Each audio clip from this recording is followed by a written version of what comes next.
Okay, how deep does your underground Detroit fandom go? Because I know you were a big Esham fan at one point. Yeah, what you know about Eshawn? I mean, I just know him as an ICP affiliate. You know, I got into ICP in like '97 with everybody else my age, but I know that there was that whole sort of weird Like, a lot of rap my scene.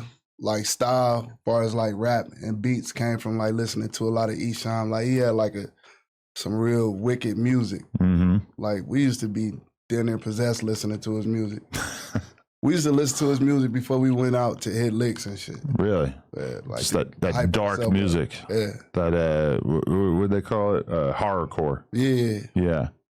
There was a whole era of that. Really, it was like a lot of shit like that. When you look back at like old 3-6 Mafia, ICP, like before, like a lot of artists who like really didn't get any kind of love from the major labels, but had like their own kind of scene. Yeah. Definitely. Even like some groups from like New York was doing like horrorcore. Yeah. Yeah, that was like a strange time. Oh no, Necro was a big hardcore dude. Yeah. Man, I interviewed him and then we fell out because he tried to get me to post a music, or like a cartoon that he had made about not liking 6ix9ine. I told him, no, you got to pay. That was it. We were never cool again after that. But you know, it happens. But okay, so that song, I mean, the biggest thing that stands out to me about it was just like the beats like relatively fast compared to a lot of stuff that was probably going on at the time, which I feel like is a big factor in the new Detroit sound. Well, that was like a regular sound in Detroit, like that tempo. Right. Yeah. So when he first came to the studio, he rapped it with no beat. He had the whole song already complete. And I thought when I heard it that it was a masterpiece. So I just had to come up with a beat that was good enough for the song. Right. I've never heard of that. Like somebody recording with no beat, like not even drums or anything? No, he didn't record it. He just rapped it. Oh, okay. So he just rapped it to you. And then you made a beat for him to rap it over. Yeah. Oh, wow. Yeah. That's crazy. So like I was back and forth from Atlanta to Detroit in the process of moving back. And his auntie called me and she was like, you know, I have a nephew that's getting out of jail and he's got a bunch of songs that he don't have beats to. Can you make beats around songs? And I'm like, that's my specialty. How'd that become your specialty? Well, a lot of times people just will have raps with no beats. Or if you rap it to me, and like if you have like a start of a rap, I could just picture a beat in my mind that goes with it. Which I still do now a lot. Really? Yeah. So like you'll have somebody rap a cappella in front of you and then you can just kind of figure out where the beat should be going from there? Yeah. Damn, I've never actually witnessed that. That's pretty interesting though. You have any other? Me and T still do that all the time. Really? Like now we're not together so much, but he'll send me like voice notes and I just listen to it and I just work on the beat. I probably got voice notes in my phone now from songs that's on his new album. Really? When you met T Grizzley, what was the introduction like? Because he had just done a bunch of time prior to that. Yeah. And like, how did you guys get introduced? So his auntie called me and she believed in him and she was like, I want some beats for my nephew.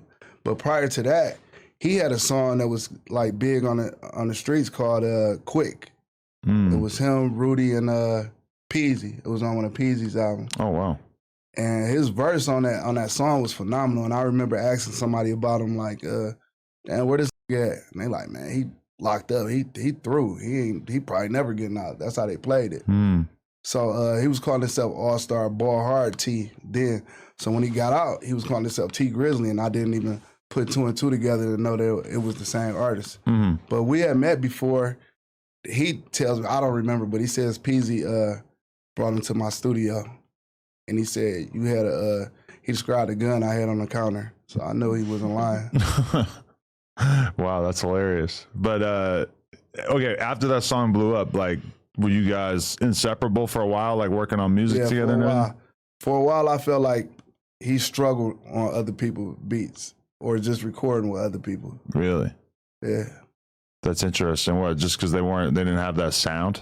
He was just like used to working with me. Like we had like a real good chemistry.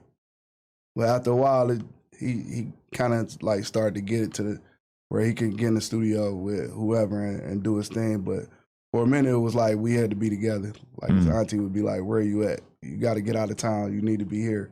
Right. We were like inseparable for a little while. And did you really feel like nobody was interested in your beats, and then all of a sudden people were just down to get on beats that sounded nothing like anything they'd ever rapped on before? For sure, because like when I would be able to get around artists, like say if it was like Yo Gotti, I'd be like, okay, I gotta have some Yo Gotti type beats, or I gotta have some Atlanta beats or some LA beats. But then after a while, it's like when I got in the studio with artists, all they wanted to hear was Detroit shit. I remember me and T, we were in the studio with Lil Yachty, and it's like big producers in there, and they playing these beats, and shit's crazy. I'm hearing crazy shit. I'm like, man, he ain't gonna like my shit.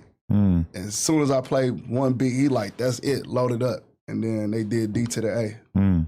Yeah, because I mean, some artists are like extremely stuck in a box in terms of what beats they can get on. And then somebody like Yachty, I would say, is probably one of the most open-minded artists I've seen, where he's just willing to f with infinite different styles. Yeah, he was already, he's one dude who was like already a fan of the sound, because he used to listen to Pablo Skywalker. And he did a whole album. He did at a certain point, which is probably pretty big for a lot of those guys at the time. Yeah, he with niggas for real. For sure. Yeah, he like embedded himself into that whole scene for a period of time. But okay, so you mentioned like Yo Gotti's, like names like that start calling, and they want to get in the studio with you, like the biggest names in the game, pretty much. Well, like Gotti was already kind of like a friend. We had been in the studio for a few times. I had maybe like 2 placements with Yo Gotti. So he with me, but it would always be like Yo Gotti type beats. Right. You know what I'm saying? Definitely.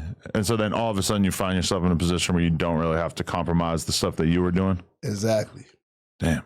I could just play my shit. No, that's crazy.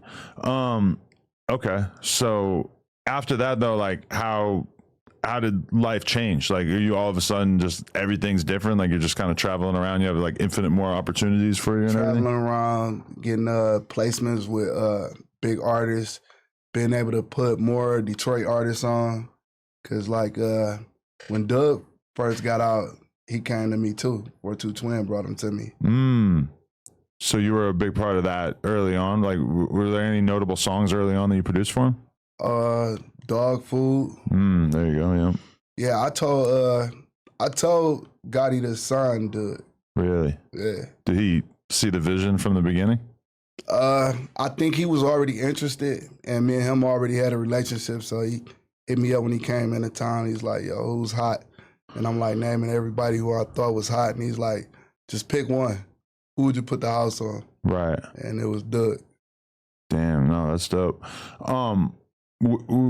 As far as like I feel like a big thing that happens in the production world is that somebody comes out with a new style and it's like almost instantly everybody just starts biting it. Everybody's got their own beats that. Yeah, I be hearing beats.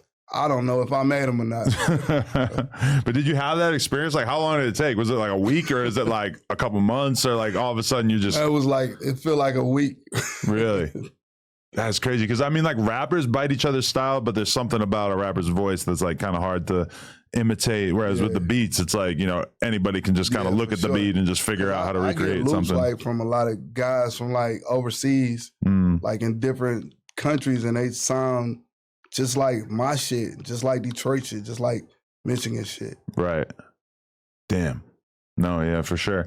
But did you feel like you had to then like kind of innovate and like change up your style, or not keep making the same stuff? Was, around the time First Day Out like blew up, I just kind of just like went crazy in my style, to the point where I knew people would associate the Detroit, Michigan sound with me. So I just flooded it.